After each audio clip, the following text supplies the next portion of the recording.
جن عورتوں کی ٹانگوں پر زیادہ بال ہوں ایسی عورتیں جلدی مائل ہو جاتی ہیں۔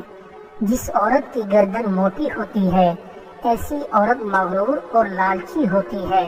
جس مرد کی گردن موٹی ہوتی ہے ایسا مرد عورتوں میں زیادہ دلچسپی رکھتا ہے۔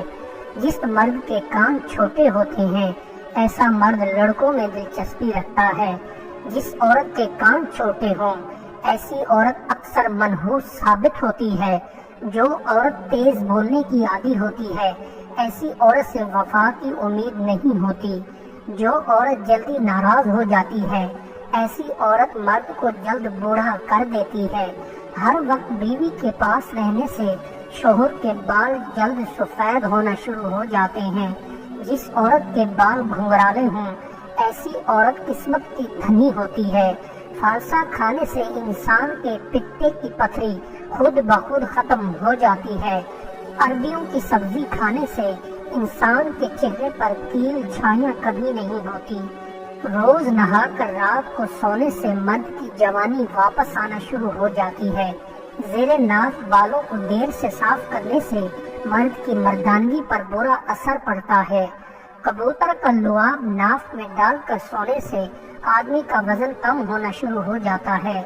بلٹھی کھانے سے گلے کی خشکی اور بیٹھا ہوا گلا دوبارہ سے کھل جاتا ہے۔ سفید چنے ابال کر کھانے سے لکوا اور فالج ہونے کا خدشہ کم ہو جاتا ہے۔ بادام کھا کر نہانے سے انسان کی یادداشت بڑھنا شروع ہو جاتی ہے۔ گاجر کا حلوہ کھا کر نہانے سے بال کالے اور بالوں کا گرنا رک جاتا ہے۔ اونٹنی کا دودھ پی کر سونے سے گردے زندگی بھر فیل نہیں ہوتے ہیں۔ ابلے ہوئے انڈے کھا کر سونے سے اعصابی کمزوری کا خاتمہ ہوتا ہے۔ جو افراد گنجے ہوتے ہیں اکثر ایسے لوگ کامیاب اور جلد دولت مند بن جاتے ہیں۔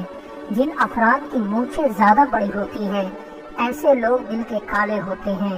جن افراد کی ٹانگوں پر زیادہ بال ہوتے ہیں ایسے لوگ دل کے نرم مزاج ہوتے ہیں۔ جن کے بال جلدی سفید ہونا شروع ہو جائیں ایسے لوگ دماغی طور پر جلدی کمزور ہو جاتے ہیں۔ جو افراد رات کو جلدی سو جاتے ہیں وہ اپنی عمر میں روز 3 دن کا اضافہ کرتے ہیں۔ جو عورتیں رات کو دیر سے سوتی ہیں ایسی عورتیں 30 سال کے بعد بوڑھی ہو جاتی ہیں۔ رات کو نیم گرم دودھ پی کر سونے سے عمر میں اضافہ اور صحت اچھی ہوتی ہے۔